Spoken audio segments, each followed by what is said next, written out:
زندہ و جاویداں ہے پیغام کربلا کا، زندہ و جاویداں ہے پیغام کربلا کا، زندہ و جاویداں ہے پیغام کربلا کا۔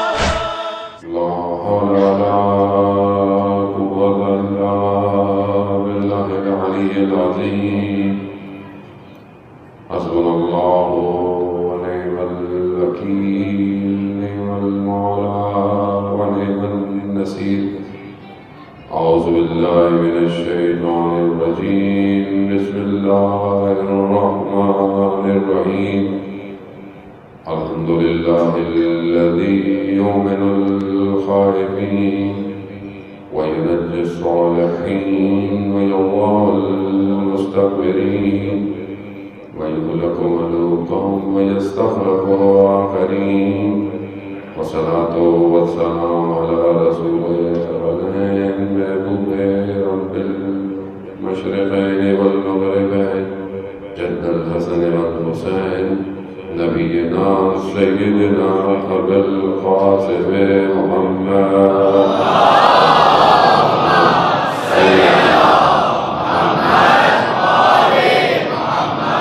وعلى الطيبين الطاهرين المعصومين، لا سيما بقية الله في الأرض وهي أرواحنا لتراب مقدمة الفداء، ولعنة الله على أعدائهم أجمعين. بسم الله الرحمن الرحيم. رب اشرح لي صدري ويسر لي أمري واحلل عقدة من لساني يفقهوا قولي. أما بعد فقد قال الله تبارك وتعالى في كتابه الحكيم والقرآن المجيد: وما خلقت الجن والإنس إلا ليعبدون.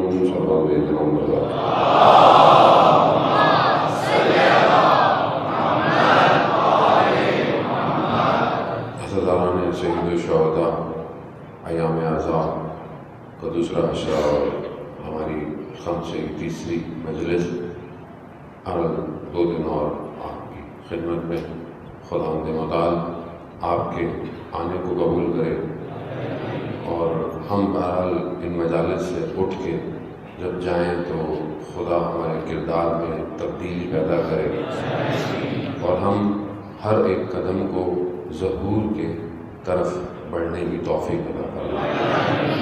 مجلس جو ہے وہ اس کا اصل ہدف ہی کربلا کے اس حقیقت کو آشکار کرنا ہے کہ جس کی وجہ سے امام کربلا آئے، اور ان خصوصیات کا ذکر کرنا ہے کہ جو امام کے قریب کرتی ہے، اور ہمیں اپنی زندگی میں اس کو یقین پر لانا ہے۔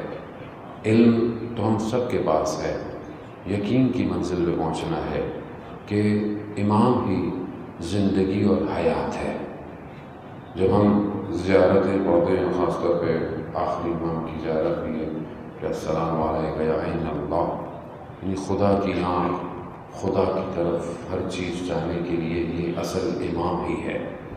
اور اگر ہم اس تک نہیں پہنچ پائے کسی صورت، تو نقصان ہمارا اپنا ہے، امام کا نہیں، کیونکہ خدا چاہتا ہے کہ تم میری مدد کرو۔ قرآن میں خدا کہتا ہے کہ میں تمہاری نصرت کروں گا۔ امام بھی کربلا آئے اللہ کی نصرت کے لیے، اور خدا نے امام کی نصرت کی۔ امام کو کسی کی ضرورت نہیں تھی، کوئی بھی نہیں آتا، تو بھی امام تنہا اپنے اس مقصد پہ کائنات کو لے کر جاتا۔ جس طرح آج غیبت کے پردے میں امام تنہا ہے، لیکن اپنے امور کو اس کائنات میں انجام دے رہا ہے۔ ہماری طرف نگاہیں اس لیے ہیں کہ ہم کامیابی پہ پہنچیں۔ ہمیں جو دعوت دی گئی ہے کہ آؤ اور ہمیں یاد کرو، ہماری طرف آؤ، یہ وہ عہد ہے کہ جو ہم نے عالم زر میں خدا کی بارگاہ میں کیا، وہ جو وعدہ کیا تھا، جس نے جتنا زیادہ لبیک کہا اتنا اس دنیا میں وہ امام کے اتنا قریب ہے۔ کیونکہ وہ ہم بھول چکے ہیں کہ جو ہم نے وعدہ کیا تھا وہ کیا تھا۔ اس کو یاد دلانے کے لیے اللہ نے انبیاء بھیجے، ائمہ علیہ السلام بھیجی، دین بھیجی، شریعت بھیجی، کہ جو انسان نے وعدے کیے تو اسے یاد رہے۔ اب اس کو یاد دلانے کے لیے جب یہ پورا سلسلہ چلا تو وہیں پر اس یاد سے دور کرنے کے لیے بھی ایک سلسلہ جو ہے وہ چلتا آ رہا ہے، جو انسان کو گمراہی اور ضلالت کی طرف لے کے جاتا ہے۔ قرآن سب کا ذکر کر رہا ہے، قرآن مومن کا بھی ذکر کرتا ہے، قرآن جو ہے وہ کافر کا ذکر بھی کرتا ہے، قرآن منافق کا ذکر بھی کرتا ہے، قرآن سب کا ذکر کر رہا ہے۔ اب ظاہر ہے یہ سب کچھ جتنے بھی الفاظ استعمال ہوئے ہیں یہ کوئی اور مخلوق تو نہیں ہے، یہ یہی مخلوق ہے۔ اب اس مخلوق کو ہی خدا چاہتا ہے کہ یہ ہدایت پر آئے، اور ہر نبی اپنے زمانے میں آیا اور اس نے یہی پہلا کام ہر نبی کا کیا تھا، پہلا پیغام کیا تھا؟ ایک خدا کی عبادت کرو، ایک الہ کی عبادت کرو، مشرک نہ بنو، بتوں کو نہ پوجو، اپنے لیے کئی خدا مقرر نہ کرو۔ یہ پہلا پیغام تھا، ہر نبی نے آ کر یہی جو ہے وہ کام کیا۔ لیکن وہیں پر مشکلات آئیں آپ کے سامنے۔ انبیاء کے ساتھ کیا ہوا؟ انبیاء جو قرآن کے قصص الانبیاء ہے، بہرحال وہ بھی ایک اور ہوم ورک لکھ لیں۔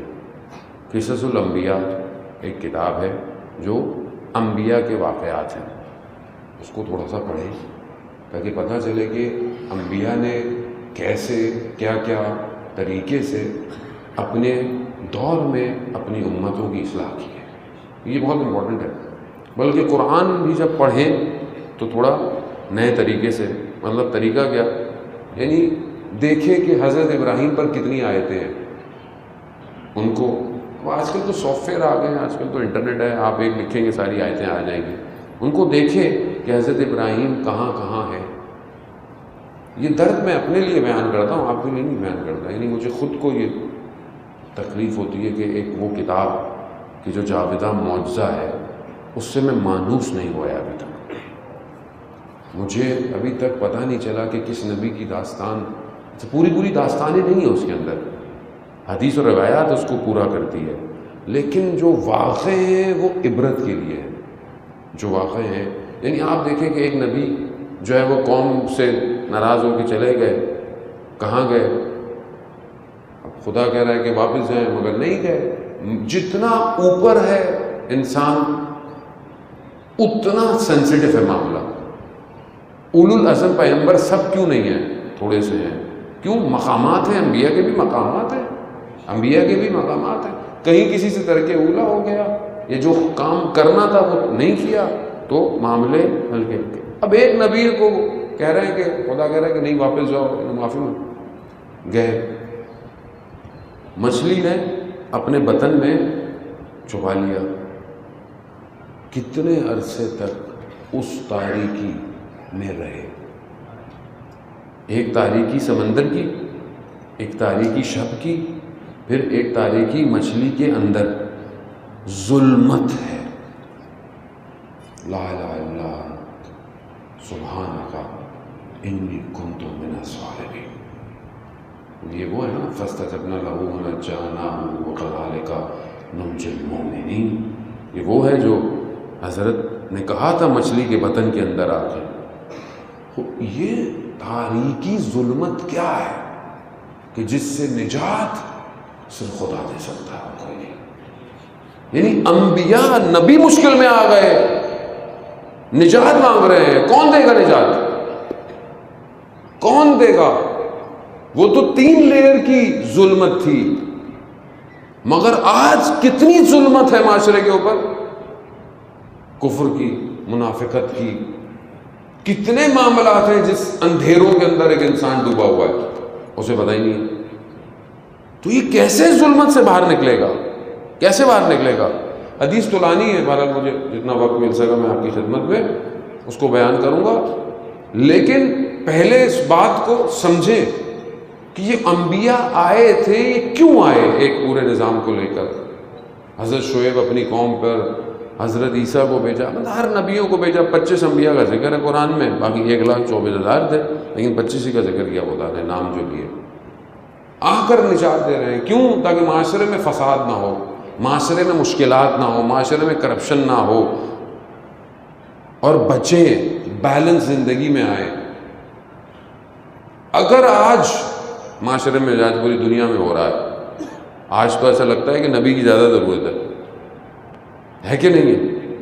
کون سی برائی ہے جو آج انسانیت میں، مسلمانوں کی نہیں، پورے انسانیت میں، وہ بھی تو انسان ہی ہے نا آخر، وہ بھی تو اللہ کی مخلوق ہے.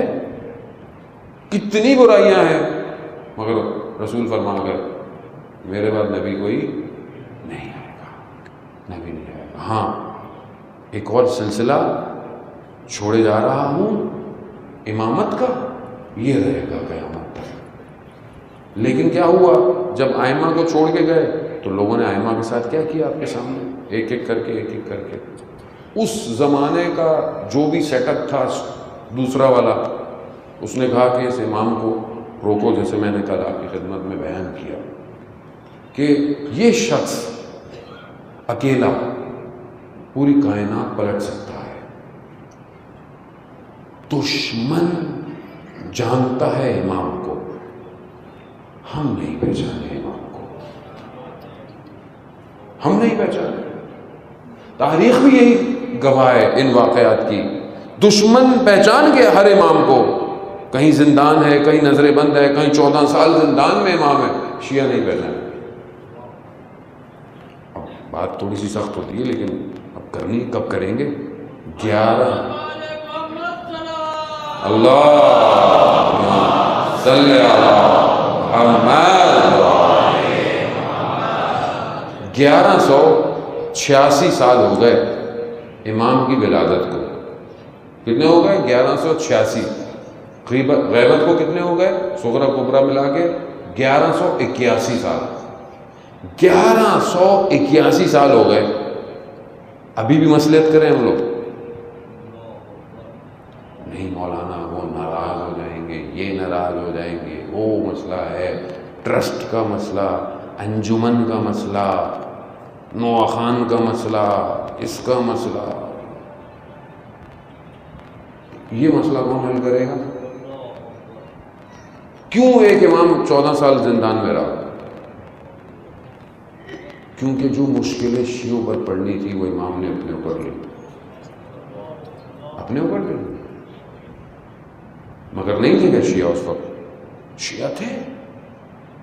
خود 7ویں امام کی اپنی حدیث ہے، فرماتے ہیں کہ تم تختوں پہ ٹیک لگائے بیٹھے ہو صدیوں سے اور کہتے ہو کہ ہم علی کے شیعہ ہیں، ہم علی کے شیعہ ہیں، ہم علی کے شیعہ ہیں، مگر تمہارے عمل سے لگتا ہی نہیں تم علی کے شیعہ.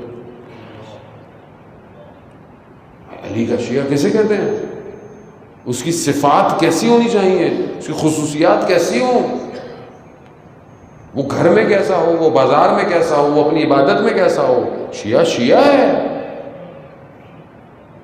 اور بہرحال ہم تو کہتے ہیں کہ بہرحال یہ پیغام مجلس کا ہماری یہ سب کے لیے، اہل سنت برادران آتے بھی ہیں، مجلس سنتے بھی ہیں.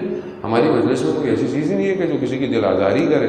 یہ تو انسان کی ارتقاء کی مجلس ہے. یہاں جو آئے گا وہ بلند ہوگا. کیوں؟ کیونکہ یہ ان کا ذکر ہے جو ذکر کو خدا نے رفعت دی ہوئی ہے، بلندی دی ہوئی ہے. قرآن کہہ رہا ہے ہم نے اس ذکر کو جو ہے وہ بلندی دی ہے. تو یہاں تو جو بھی آئے گا وہ بلند ہوگا. عزیزان محترم، اس لیے بہرحال ہماری مجالس ایسی ہوں، نہ صرف دوسرے فرقے کو، دوسرے مذہب کو بھی دعوت دیں. کیوں؟ کیونکہ ہمارے پاس مشترک جو چیز ہے، کامن جو چیز ہے، وہ آخری امام ہے. اس پہ جوڑیں پوری دنیا کو، اس کی بات کریں. کیونکہ یہ بات تھوڑی سخت ہوتی ہے، ذمہ داری لاتی ہے، کام کرنا، نوکری مانگتی ہے. یہ تھوڑا سا مسئلہ ہو جاتا ہے کہ ابھی مولا نے بلا لیا تو کیا کریں گے. یا لیتنی کہنے میں تو مسئلہ نہیں ہے، کیوں؟ کاش ہوتے، اب ہیں تو نہیں، کاش ہی بولتے رہو. تو یہ سخت ہے. سمجھیں کیا وجوہات ہیں، کون سے حجاب ہیں اندر جو مجھے امام تک پہنچنے نہیں دے رہے. اسی کو دور کرنا ہے جانا. پہلی شرط میں نے کہا کہ امام کون سی چیز ہے؟ کربلا میں کون سی چیز تھی جس کی وجہ سے دو جو جبے ہیں وہ واضح ہو گئے، دو مارا، دو گروہ واضح ہو رہے ہیں. اس کی محور کیا ہے؟ امام. جو ادھر ہے، یعنی اس زمانے میں اگر آپ پہنچے، جیسے آج ہمارے لیے بھی کربلا چلے جائیں، زیارت ہو جائے، اللہ کرے زیارت ہو جائے، جائیں. ابھی تو جو کربلا پہنچ گیا، اس زمانے میں ایسا نہیں تھا. وہ جو اس وقت سب جو کربلا میں کھڑے ہوئے تھے، کیا وہ کمال پہ تھے؟ نہیں. اس وقت کمال یہ تھا کہ امام کی طرف کون ہے. یعنی کربلا آپ پہنچ جائیں لیکن امام کی طرف نہ ہوں، پھر اس کا دیکھیں، امام تو لطف کر کے بلا لیں گے، وہاں کھڑے ہو کر کہاں جائیں؟ امام کی طرف ہیں یا نہیں ہے؟ اب امام کی طرف ہونا مانگتا ہے کچھ شرائط مانگتا ہے، کچھ چیزیں مانگتا ہے. ایسا تھوڑی آپ امام کی طرف چلے جائیں گے. تو یہاں عزیزان محترم، یہاں پر جو ہے نا وہ زحمت کے ساتھ ساتھ سرعت چاہیے، تیزی چاہیے، سبقت چاہیے. جتنا تیز رہیں گے، جتنا تیزی سے فیصلہ کریں گے، تب امام کے پہنچیں گے. آج کے دور میں امام کے لیے کیا کرنا ہے؟ سوچیں، بیٹھ کے سوچتے نا، پھر بنائیں گے، آرگنائزیشن بنے گی، یہ سیٹ اپ بنے گا، یہ ہوگا، وہ ہوگا، تو رہے گا یہی رہ جائے. جو کر سکتے ہیں وہ تو کریں. شروع کہاں سے ہوگا؟ شروع اپنے آپ سے، اپنے آپ سے شروع کریں عزیزان محترم. پھر جب آپ امام کے قریب ہوں گے تو خود بخود عمل ظہور کرے گا، ظہور دے گا، رفت دے گا. زحمت کرنی پڑتی ہے. ایک عالم دین بیان کرتے ہیں کہ جو ہے وہ 27ویں رجب کا دن تھا، بعثت کا دن تھا، اور اس دن پہ زیارت امیر المومنین علیہ السلام مستحب.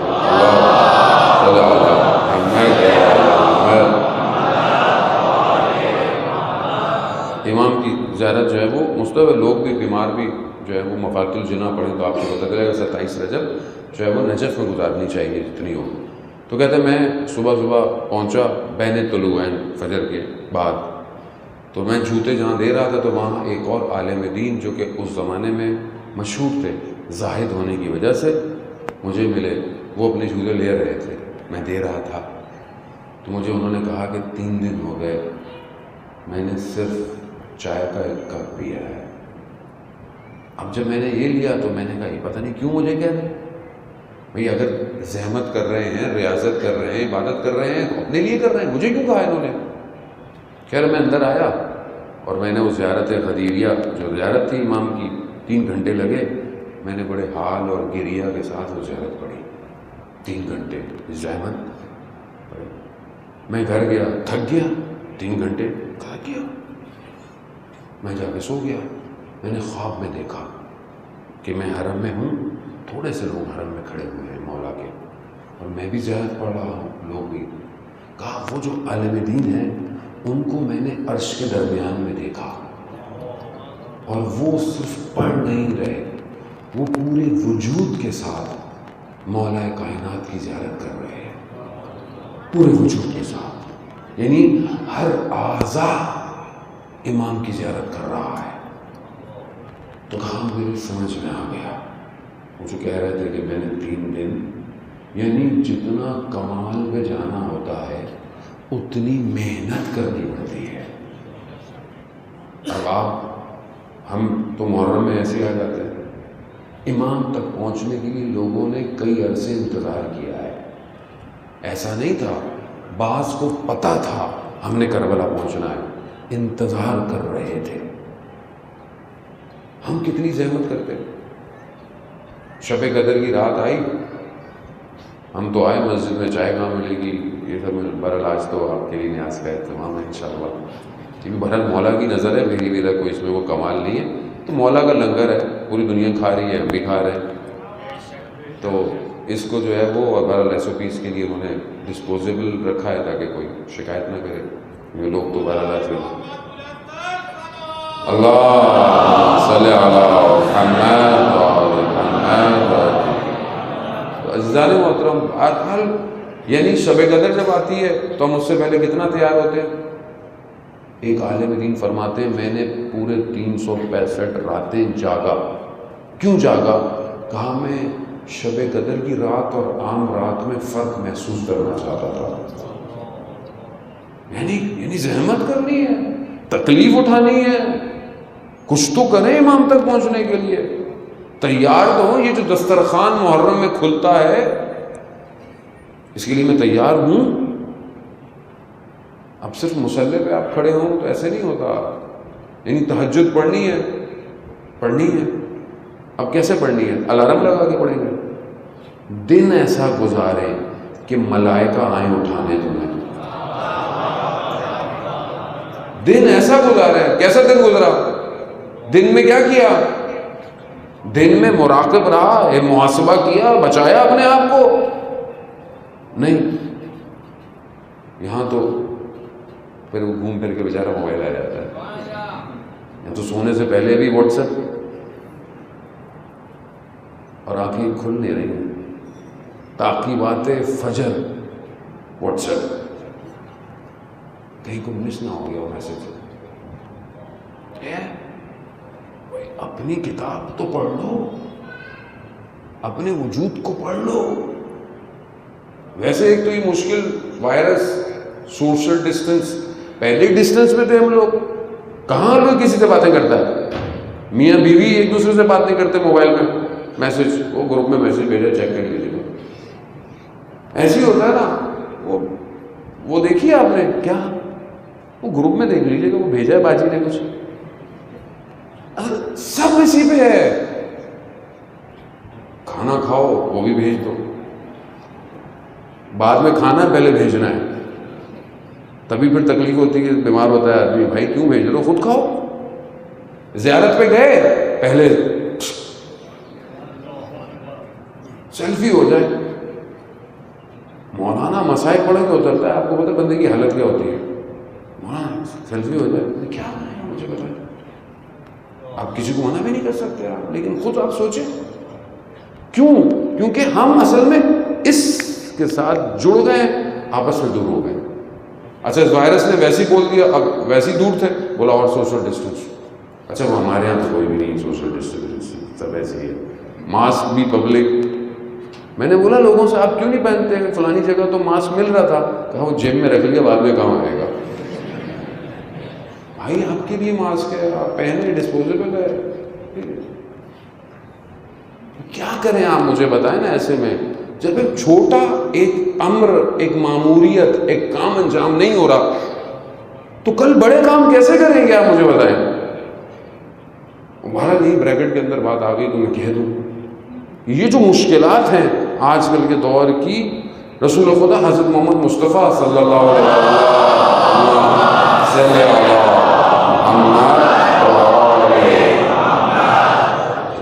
رسول خدا فرماتے ہیں کہ خیر الناس، تم میں سے بہترین شخص وہ ہے جو دوسرے کو فائدہ پہنچا سکے.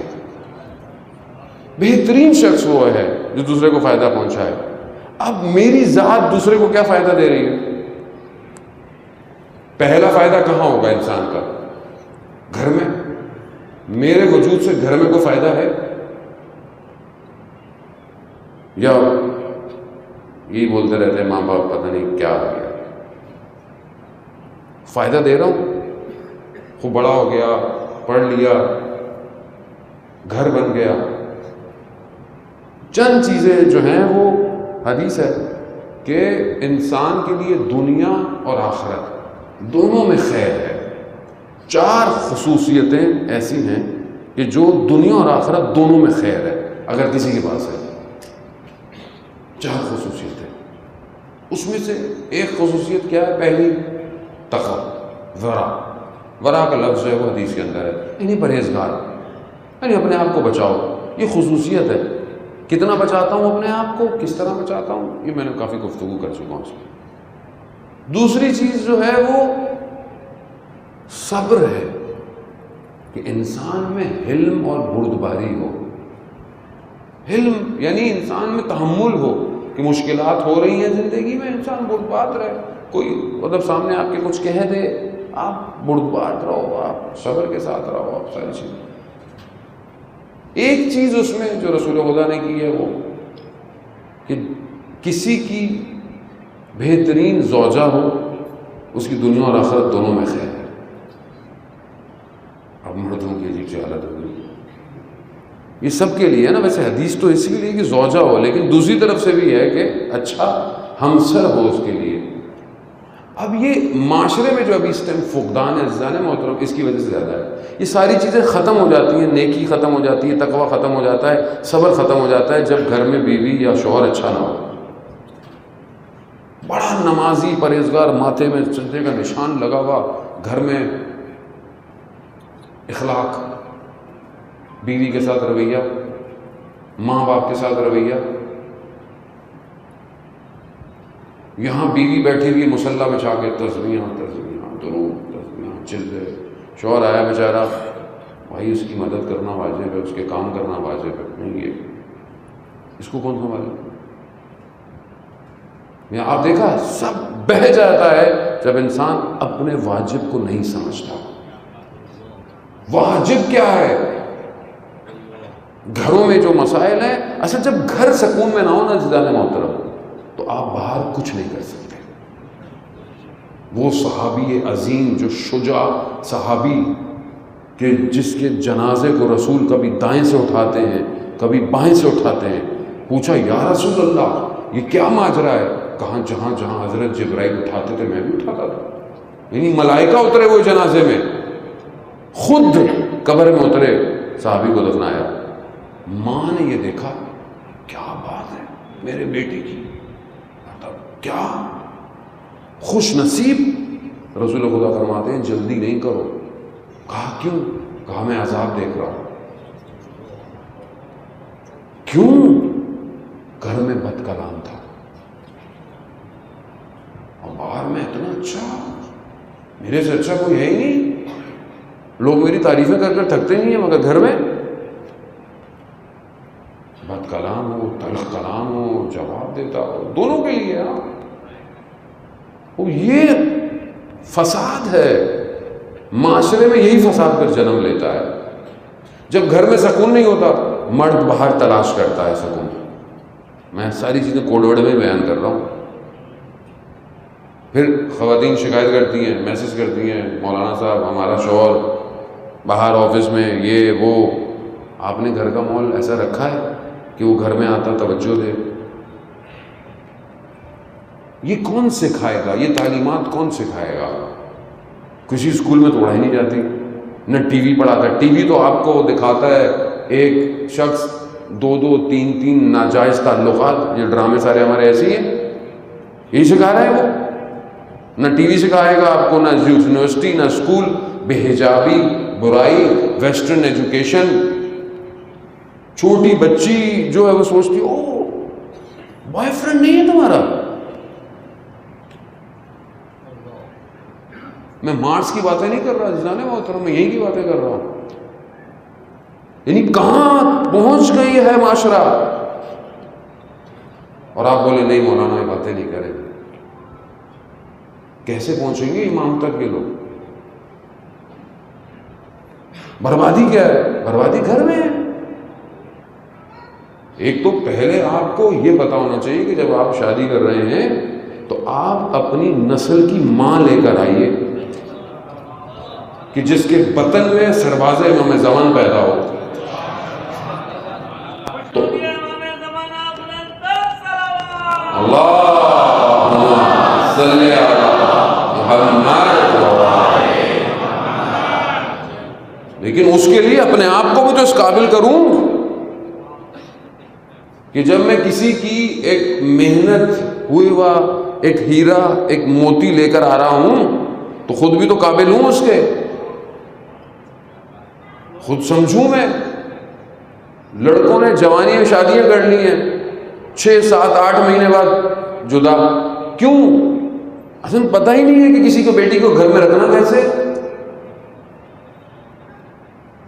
کیونکہ زیادہ ٹائم سوشل میڈیا پہ گزرتا ہے. اب جو فلٹر وہاں نظر آتے ہیں وہ گھر میں بھی دیکھنے کی کوشش کرتا ہے. سب میں آرام سے بہت تہذیب سے گفتگو کر رہا ہوں.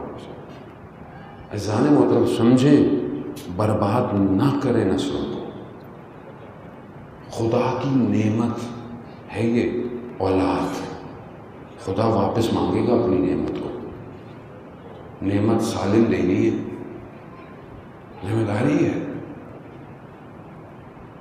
یہ جو ہم عمل انجام دیتے ہیں نا، یہ خدا کی بارگاہ میں جاتا ہے.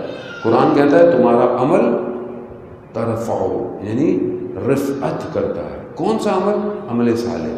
جو تم نیک عمل کرتے ہو، خدا قرآن میں کہتا ہے کہ ہم اس کو اوپر لے کے جاتے ہیں. اب یہ اوپر کہاں جاتا ہے؟ یہ اوپر آسمان پہ جاتا ہے. ہر آسمان پہ ایک ملک ہے، ملائکہ میں سے ایک ملک جو ہے وہ ایک. اس آسمان کا کون ہے؟ نگہبان. جو بھی عمل آتا ہے وہ اس کو روکتا ہے. اور ایک ملک اس آسمان کو، ایک ملائکہ اس عمل کی حفاظت کرتا ہے. اس کی حفاظت کرتا ہے، اس کو اوپر لے کے جاتا ہے. جب پہلے آسمان پہ پہنچتا ہے تو یہ جو ملائکہ ہوتا ہے یہ اس کی تعریف کرتا ہے عمل کی، کہ اس کا عمل ایسا تھا ایسا تھا. وہ جو نگہبان ہے آسمان کا، وہ سب سنتا ہے، کہتا ہے یہ اوپر نہیں جا سکتا. کیوں؟ کہا اس کے عمل میں غیبت ہے. جب پہلے آسمان قبول نہیں کرتا، عمل پلٹا دیا جاتا ہے. 7 آسمان طے کرتا ہے ایک عمل، پھر خدا تک پہنچتا ہے. اب دوسرے دن پہلی مصیبت حل ہوتی ہے، رکاوٹ دوسرے آسمان. یہاں دیکھیں، وہاں بھی تعریفیں کرتا ہے، اس کی ڈیوٹی ہے. پھر وہ جو ملائکہ ہوتا ہے وہ کہتا ہے کہ نہیں، قبول نہیں ہو. کہا کیوں؟ کہا اس نے جو عمل کیا تھا نا، یہ اس کا عمل دنیا کے لیے تھا. پھر پلٹا دیا. پھر تیسرا دن آتا ہے کہ کوئی پھر مرم پٹی ہوتی ہے، پھر اوپر جاتا ہے کہ وہ بڑھ گیا معاملہ. یعنی یہ ان عمل کی بات کر رہا ہوں جن میں یہ عیب نہیں پائے جاتے. پھر وہ عمل تیسرے پہ جاتا ہے، تیسرے پہ پھر عمل واپس. کیوں واپس کر دیا گیا؟ کیونکہ یہ جو اس کا عمل تھا اس میں ریا تھی، دکھاوا تھا، وہ بھی بڑھا دیا. پھر چوتھے پہ، پھر چوتھے دن چوتھا عمل. پھر وہاں کیا تھا؟ اس کے اندر حسد پایا جاتا تھا، حاسد تھا. کسی کے اچھے کام کو دیکھ کر برداشت نہیں کرتا تھا کہ یہ اتنا اچھا کھا کیسے رہا ہے، یہ کیوں اتنی اچھی چیزیں اس کے پاس آ گئی. حسد کرتا ہے. یہ اتنی اچھی مجلسیں کیوں پڑھتا ہے، یہ بھی ایک مصیبت ہے. یہ انجمن اتنی اچھی کیوں ہے، یہ آرگنائزیشن کے اتنا پیسہ کہاں سے آتا ہے، یہ بھی حسد ہے. ہر چیز جو ہے عمل واپس. پھر 5واں دن پھر اوپر گیا، پھر مسائل. نہیں، ایک ایک کر کر سارے مسائل. حجاب، عجب کیا ہے؟ اپنے آپ کو اچھا سمجھنا، باقی سب بیکار. ہوتا ہے نا، آدمی بیٹھتا ہے کہیں بات کرتا ہے تو بس انہوں نے کیا کیا، انہوں نے کیا کیا، ان کو کیا آتا ہے، یہ کیا ہے. اپنے عمل کو اچھا. پھر واپس پلٹا دیا. پھر 6ٹھے میں جاتا ہے، پھر 7ویں میں جاتا ہے. میں بہت تیزی سے اوپر لے کے گیا ہوں آپ کو، اتنی تیزی سے عمل جاتا ہے نہیں ویسے. 7ویں میں جب جاتا ہے نا تو پھر پلٹا دیا جاتا ہے. کہا کیوں؟ کہا اس نے یہ جو عمل کیا تھا نا، یہ اس نے اپنی شہرت کے لیے کیا تھا. یہاں تو میں بھی آگے پھنس گیا. مجلس کیسی رہی آج؟ کتنے لوگوں نے سنی، کتنی لائکس ہوئی. ہر آدمی شکار ہے نا حب شہرت کا. کتنے ویوز آئے، جو ہم لوگ لکھے ہیں نا 1 ملین ویوز. کیا ہے؟ حب شہرت ہے. میں اپنی بات کر رہا ہوں، میں کسی کی بات نہیں کر رہا ہوں. میں بھی یہی ہوں. کتنے لوگوں نے تصویر میری دیکھی، کتنے لوگوں نے کمنٹ کیے. حب شہرت. واپس. کتنے حجاب ہیں. اور یہ کوئی برا عمل نہیں ہے، یہ عمل صالح جو اس نے انجام دیا تھا. یعنی جو نیک عمل انجام دیا تھا اس کو جانے میں اتنے مراحل ہیں. پہنچ گیا، 7 کراس کر گیا، اوپر پہنچا خدا کی بارگاہ میں. خدا نے ویسے واپس بھیج دی. کہا کہ ملائکہ کو، حدیث ہے، ملائکہ کو خدا کہتا ہے تم نے اس کے عمل کو یہ سب دیکھا نا، میں نے اس کے دل کو دیکھا. تم نے اس کے عمل کو دیکھا، میں نے اس کے دل کو دیکھا. اس کے دل میں میرے لیے نہیں واپس. کتنا سنگین معاملہ ہے. ہم تو لائٹ چل رہے ہیں، ہم لوگ تو ویسی مسئلہ تھوڑی ہے ہمارے لیے. تو اس میں نکل جائیں گے آرام سے. اوپر بھی امروہا ہے اور ایک چولی ہے، تو مسئلہ تھوڑی ہے، نکل جائیں گے. اور رضویہ ہے، جعفر تیار ہے، سب اوپر اپنا محلہ ہے، ٹینشن نہیں. ملائکہ ہیں، آسمان اللہ کے ہیں، ادھر رشتہ داریاں کوئی نہیں. کیسے جائے گا، کیسے قبول ہوگا؟ یہ تو ایک ہی عمل ہے. اسی یہی نہیں جا رہا تو آگے کیا جائے گا؟ شخص آیا امام جعفر صادق علیہ السلام،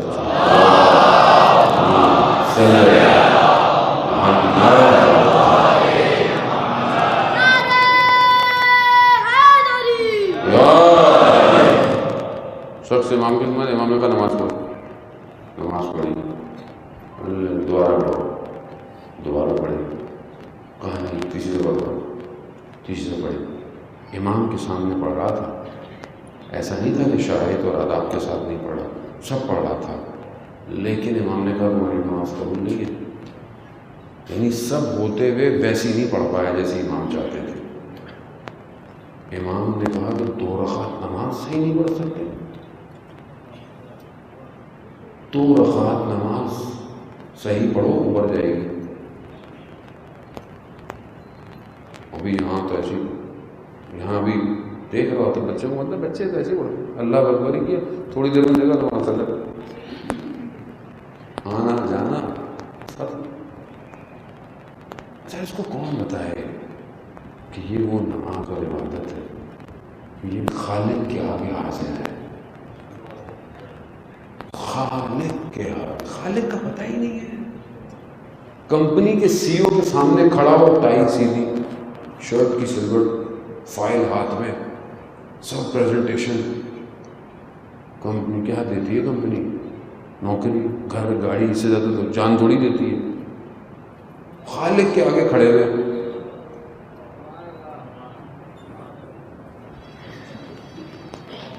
باطل ہے نماز. ذکر میں اگر کچھ کیا اشکال ہے، نماز نہیں. ویسی بات سے سیدھے استغفار کر کے آؤ. تکبیرۃ الاحرام یعنی سب آرام، صرف خالق ہے بس. کھڑے ہو، عبادت. جاؤ سجدے میں، پتا تو چلے کس کو سجدہ کر رہے ہو. یہاں تو یہی ٹینشن ہے کہ فون بچ جائے گا، فوراً جلدی جلدی پڑھو. بھائی کیا موت آ جائے گی، کال اگر بعد میں اٹھا لو، بند کر دو اس کو تھوڑی دیر، فلائٹ موڈ میں کر دو اسے. کیوں ڈسٹرب کرے تمہیں؟ خالق اور مخلوق کے درمیان میں کوئی نہ ہو. یہ جب تک عادت نہیں بنائیں گے کیسے عمل اڑے گا؟ کیسے ہم امام تک پہنچے؟ راوی کہتا ہے میں نے چوتھے امام کو دیکھا، امام سجاد علیہ السلام.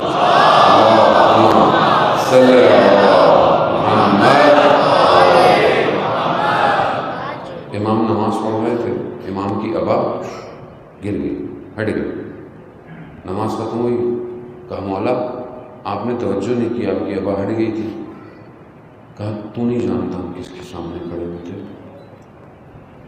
تو اس نے کہا مولا ہے تو ہماری نمازوں میں کیا ہوگا، ہم تو ایسی نماز کیسے پڑھیں؟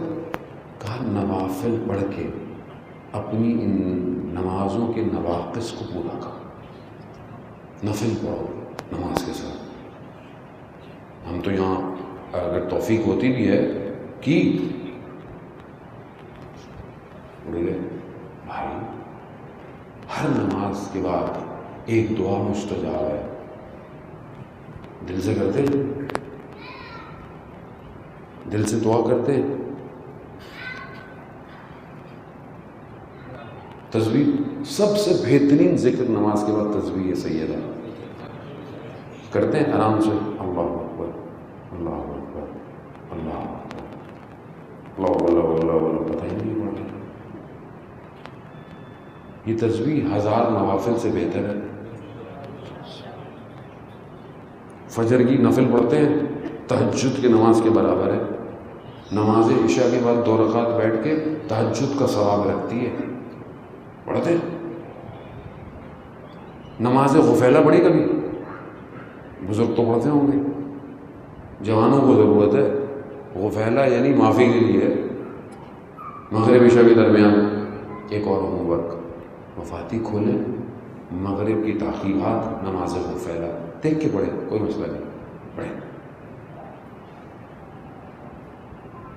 حضرت جعفر یہ جو حبشہ چلے گئے تھے مکہ سے، مشکلات تھیں، حبشہ بھیج دیا رسول خدا نے، کچھ آپ جانتے نا، حبشہ بھیج دیا۔ وہ حبشہ کا واقعہ وہ سب اپنی جگہ پر۔ جب مدینہ آئے حضرت جعفر واپس آئے، مسلمانوں کی حالت بہتر ہو گئی تھی، غنیمت آ گیا، مال، گھوڑے۔ تو رسول خدا نے حضرت جعفر سے کہا کہ کیا چاہیے؟ چاہیے اونٹ چاہیے، مال چاہیے، کیا چاہیے؟ یا کوئی ایسی نماز بتاؤں جس کا ثواب آخرت میں ملے گا؟ یعنی اب یہ چوائس، تو کہا نماز کے لیے۔ یہ جو نماز جعفر تیار ہے، یہ رسول خدا نے حضرت جعفر کو دی تھی، جسے ائمہ نے تاکید کی ہے پڑھنے میں کہ جب بہت مشکل ہو نماز جعفر تیار پڑھو۔ کہاں ہے یہ؟ کس کے لیے ہے یہ؟ کس کے لیے ہے یہ سب کچھ؟ عزیزان محترم، جوان ہے، اپنی جوانی کی قدر کریں، یہ پھر نہیں آتی۔ اور ایک دفعہ اگر اندر ڈائی بن گئی نا تو یہ صحیح نہیں ہو پائے گی۔ پھر جوانی میں اگر عادت ہو گئی تہجد پڑھنے کی تو بس پھر چہرے پہ نور بھی آئے گا۔ آیت اللہ قاضی طباطبائی کے پاس آیا ہے، علامہ فرماتے تھے کہ شخص نے پوچھا کہ کہا کہ اگر دنیا چاہیے تہجد، دین چاہیے تہجد، آخرت چاہیے تہجد، کیوں؟ کیونکہ خلوت ہے، تنہائی ہے، خدا سے بات ہے۔ تو اب کیا کریں؟ جانا مطلب بہت ٹینشن دے دیا، بہت زیادہ ہی ٹینشن ہو گئی۔ اب کیا کریں؟ اعمال، اللہم صلی علی محمد اب کیا کریں؟ یہ تو ایک عمل 7 منزلوں کو طے کرتا ہے بڑی مشکل سے، کیا کریں؟ اللہ اکبر، یہ ائمہ نہ ہوتے کچھ نہیں ہو سکتا تھا۔ روایات کہتی ہیں 6 امام جہاں بھی جاتے تھے اپنے ساتھ تربت امام حسین رکھتے تھے۔ کیوں؟ کیونکہ تربت امام حسین پر سجدہ 7 حجابوں کو ختم کر دیتا ہے۔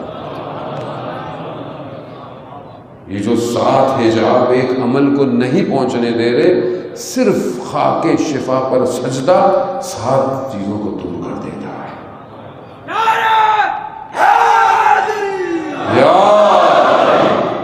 یعنی جس مٹی کی خاک میں اتنی طاقت ہو، تمہارے عمل کے 7 حجاب ہٹا دے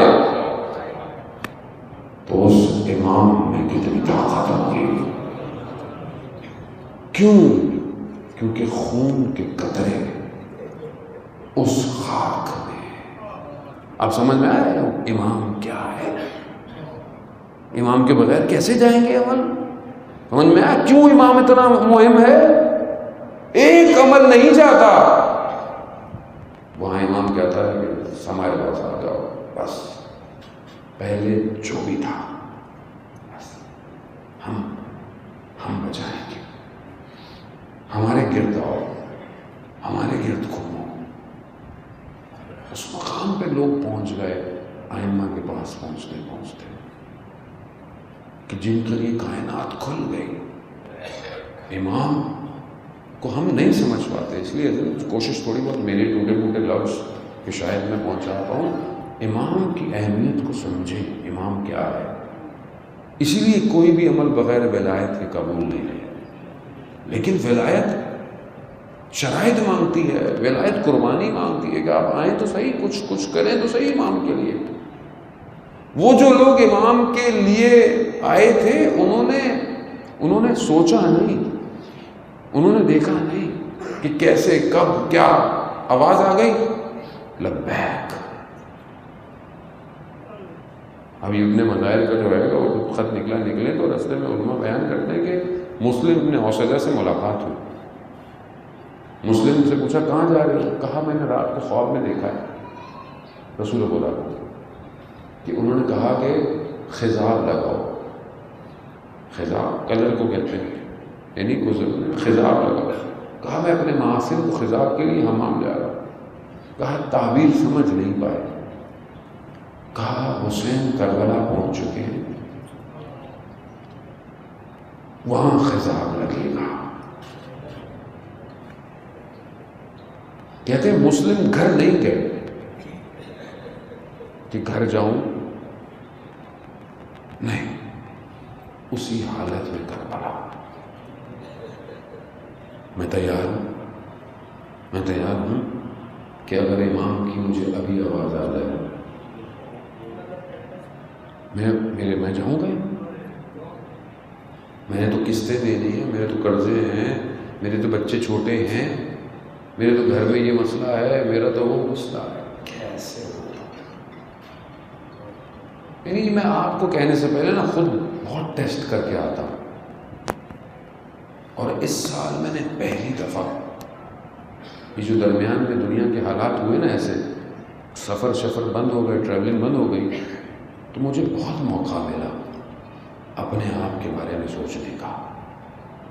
اور میں خود بڑا قریب پہنچ گیا اس نتیجے کے، پہنچا نہیں پہنچوایا گیا کہ وقت ختم ہے. اب وقت نہیں ہے، ختم ہے. کسی بھی وقت ختم ہو جائے گا معاملہ. کتنے تیار ہو؟ میں نے دیکھا ہاں بھی بینک اکاؤنٹ، بینک بیلنس، یہ مسئلہ، اس کو پیسے دینے ہیں، اس سے لینے ہیں، یہ ہے نا زندگی. سب توڑا. پہلی دفعہ میں، حالانکہ مومن کو چاہیے، اسلام کہتا ہے سوتے وقت وصیت اپنے تکیے کے نیچے رکھی. میں نے پہلی دفعہ وصیت کی ہے. اس دفعہ مجھے لگ رہا ہے وقت ختم ہے. اپنے لیے تو آپ کو ایسے کرنا پڑے گا. کیوں؟ کسی بھی ٹائم بولا آؤ ہمارے پاس، کیسے کریں؟ شخص کہتا ہے کہ ہم شیراز کے مدرسے میں تھے. آیت اللہ عظمہ بہجت نے اس بات کو کوٹ کیا کہ ایک طالب علم کہتا ہے کہ میں شیراز کے مدرسے میں تھا تو ہمارے مدرسے میں ایک شخص کام کرتا تھا، بڑا کم گو تھا، بولتا نہیں تھا زیادہ. رات کو میں اٹھا تو میں نے دیکھا اس کے کمرے میں نا روشنی ہے، نور ہے، اور وہ کسی سے گفتگو کر رہا ہے، لیکن میں دوسری آواز نہیں سن سکا. اس کی آواز مجھے آ رہی ہے، نور ہے، اور وہ نور اس کے کمرے کا نہیں تھا، کوئی اور نور تھا. جیسے وہ نور ختم ہوا میں نے دیکھا، میں نے کہا کیا ماجرا ہے؟ نہیں بتایا، خاموش ہے. کہا نہیں بتایا تو میں شور مچاؤں گا، سارے طالب علم آ جائیں گے. کہا ایک شرط پہ، جمعے تک یہ بات تم کسی کو نہیں بتاؤ گے. کہا کیوں؟ کہا امام کا پیغام آیا تھا. امام کے ساتھ کچھ لوگ ہوتے ہیں، 30 لوگ، الگ الگ گروہ ہیں، ابدال ہیں، ٹھیک ہے. ایک کا انتقال ہو گیا ہے، مجھے یہ پیغام آیا تھا، یہ خود امام تھے یا ان کا بندہ، کہ تیار رہو، جمعے کو امام نے بلایا ہے. کہا جمعے تک تم نے کسی کو بلایا؟ کہتا میں 2 دن دیکھتا رہا اس کو کرتا کیا ہے. کہا نارمل جو کام. جمعے کو صبح اٹھا، اپنے کپڑے دھوئے، غسل کیا، ظہر میں غائب ہو گیا.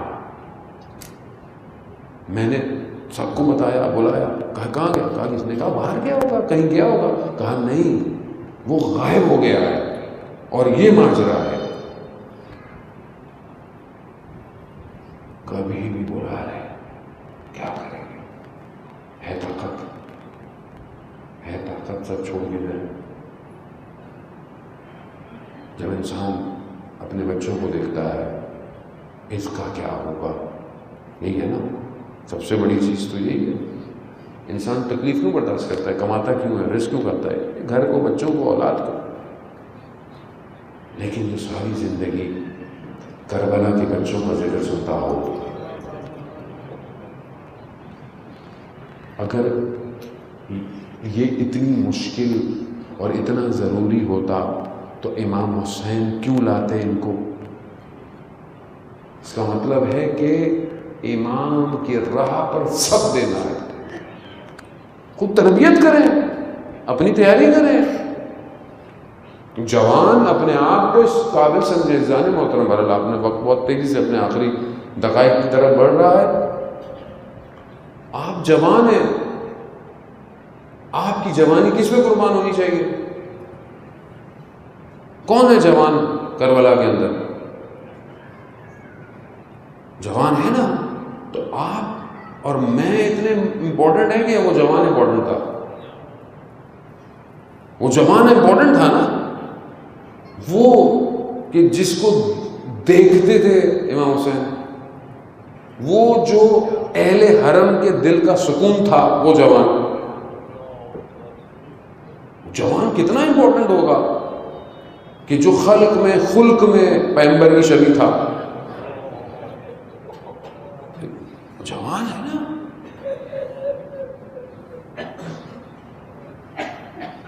ایک شخص جو مسائل پڑھا کرتا تھا محرم کے, کہتا ہے میں رات کو سو رہا تھا, میں نے دیکھا, محسوس کیا کہ میرے سینے میں نا درد ہو رہا ہے, اور کوئی ایک عجیب سی کیفیت. صبح اٹھانا تو مجھے پیغام پہنچایا گیا کہ جو تمہارا جوان بیٹا تھا نا وہ شہید ہو گیا. یہ 8 سال کی جو عراق کی جنگ تھی اس میں شہید ہو گیا. اب جوان بیٹا تھا. اب کچھ لوگ آئے اور کچھ نے بڑی عجیب سی باتیں کی. جوان بیٹا تھا, ایک ہی بیٹا تھا, کہاں بیچ دیا؟ کہا برداشت نہیں ہوا سننا, لوگوں سے ملنا چھوڑ دیا, لوگوں سے باتیں نہیں کی. پھر کچھ دوست آئے, انہوں نے تسلی دی, سب کچھ کہا. سویا, خواب میں سید الشہداء کو دیکھا.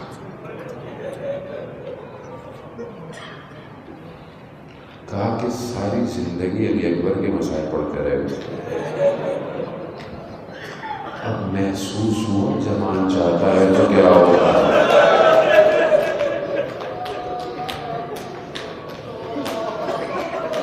کیسے محسوس ہوگا؟ اپنی جوانی کو دیں گے تو محسوس ہوگا. کہا اس دن کے بعد جب علی اکبر کے مسائل پڑھتے تھے نا تو حال ہی کچھ اور تھا. کیوں؟ کہتے تھے کہ میں نے بھی جوان دیا لیکن میں اپنے بچے کے قریب نہیں تھا, میں نے اپنے بچے کو دیکھا نہیں. سلام ہو سید الشہداء پر کہ جس نے اپنے علی اکبر کو گرتے ہوئے دیکھا.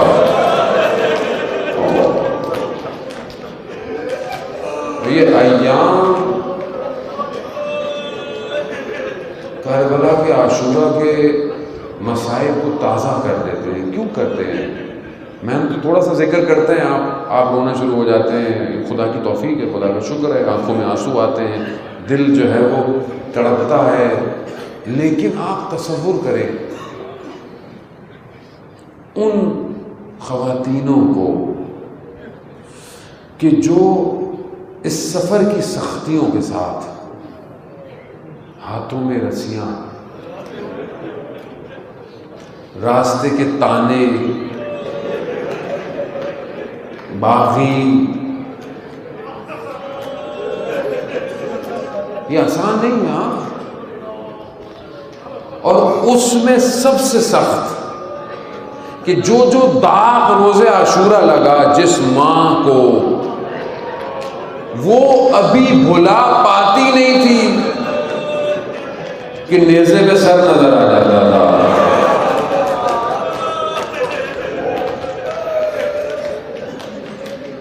جب بھی رستے میں مدینہ سے کربلا، خدا آپ کو اس کا اجر دے، یا وہ ماں دے کہ جس کے بیٹے کا اپنا داغ لگا ہوا ہے۔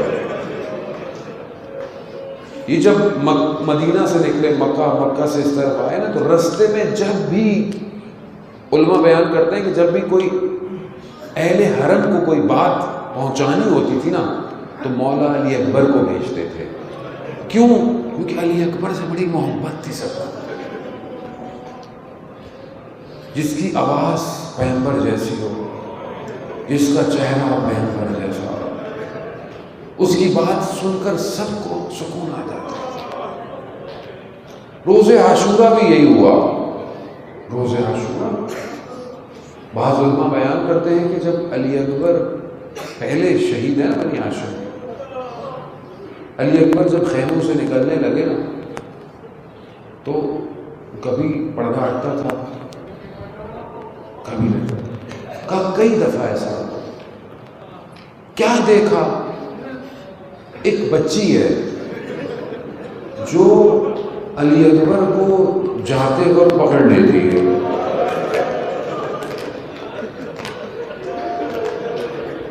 نہ ہم نے اپنے بیٹوں کو بھیجا، نہ ہمیں پتا یہ درد کیا تھا۔ علی اکبر گئے، تیار کیا مہدہ علی اکبر کو۔ جب جانے لگے نا، تو پیچھے سے علی اکبر نے مڑ کے دیکھا، آواز آ رہی۔ کیا آواز آ رہی؟ بنیا بنیا، محلن محلن، آہستہ آہستہ میرے بیٹے۔ علی اکبر نے مڑ کے دیکھا، کہا بابا ابھی تو جدا ہوا ہوں، نہیں کاش شاید ہم پہنچ جائیں، شاید اس کہیں پہنچے، کوئی ایک چیز محسوس ہو، کوئی ایک چیز محسوس۔ عزیزان بڑا سخت ہے علی اکبر کا داغ، علی اکبر کا داغ۔ وہ آخری جملے بتائیں گے جو علی اکبر کا داغ ہے۔ علی اکبر نے کہا بابا ابھی تو گیا۔ کہاں بیٹا؟ غربت ہے امام حسین، بیٹا جتنا ممکن ہو جاتے ہوئے موڑ موڑ کے دیکھنے جانا۔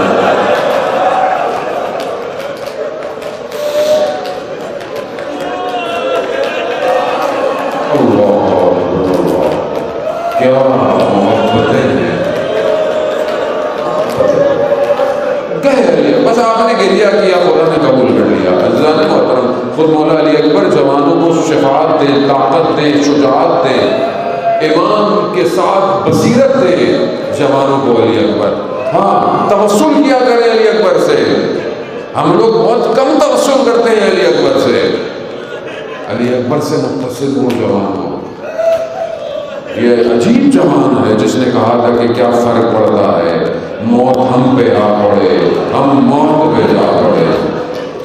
علی اکبر گئے، جنگ لڑی، آپ شروع میں مسائل سنتے رہے، میں وہ سب بیان نہیں کروں گا۔ علی اکبر واپس آئے، مقتل کہتا ہے، واپس آئے، بابا کی خدمت میں پہنچے، کہا بابا زرہ کی گرمی، پیاس کی شدت مارے دیتی ہے، اگر تھوڑا پانی مل جاتا نا تو میں بتاتا جنگ کسے کہتے ہیں۔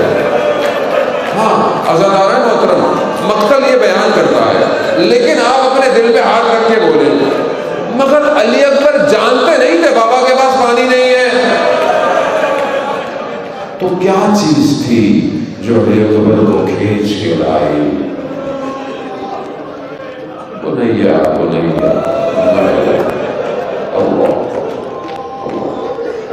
امام حسین نے کہا نہیں علی اکبر جاؤ، تمہیں تمہارے جد سے آرام کرے۔ اس کا مطلب کیا تھا؟ اس کا مطلب ہے علی اکبر اب واپس علی اکبر آئے عزاداران محترم. علی اکبر نے اپنی جنگ لڑی. کسی نے دھوکے سے پیچھے سے لایا سامنے نیزہ علی اکبر کی کمر پہ پیوست.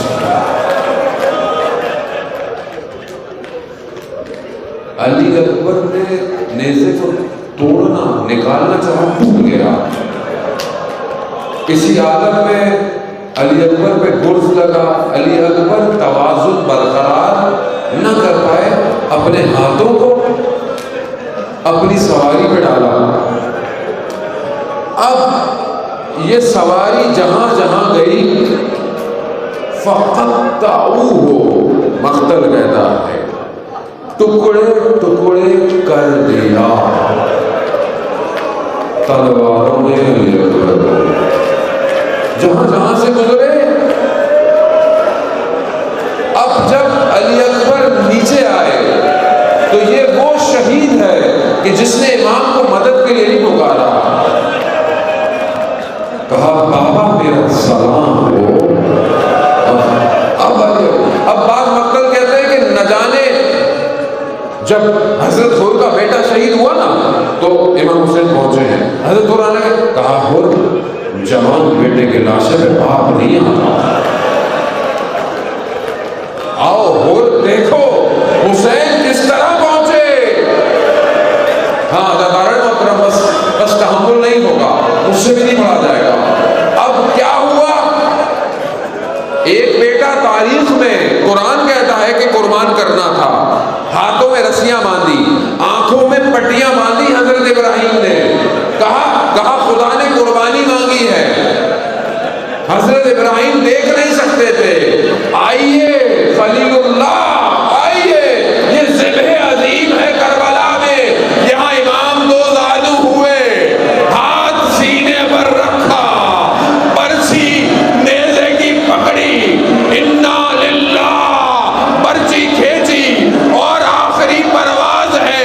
مولا نے اپنے رخساروں کو علی اکبر کے رخسار پر رکھا اور کہا ارے لا اس دنیا تیرے بعد بیٹا دنیا.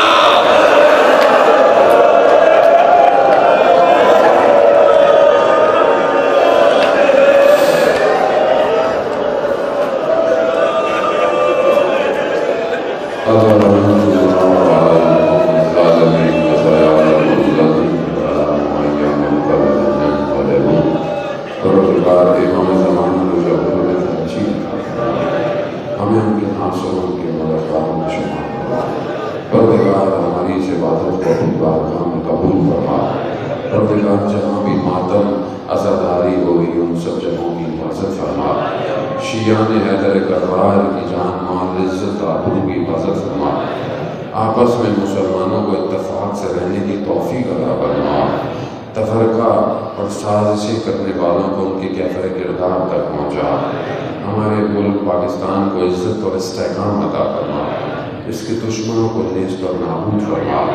مسلمانوں کو جہاں جہاں وہ اپنی آزادی کی جنگیں لڑنے میں کامیابی عطا فرما.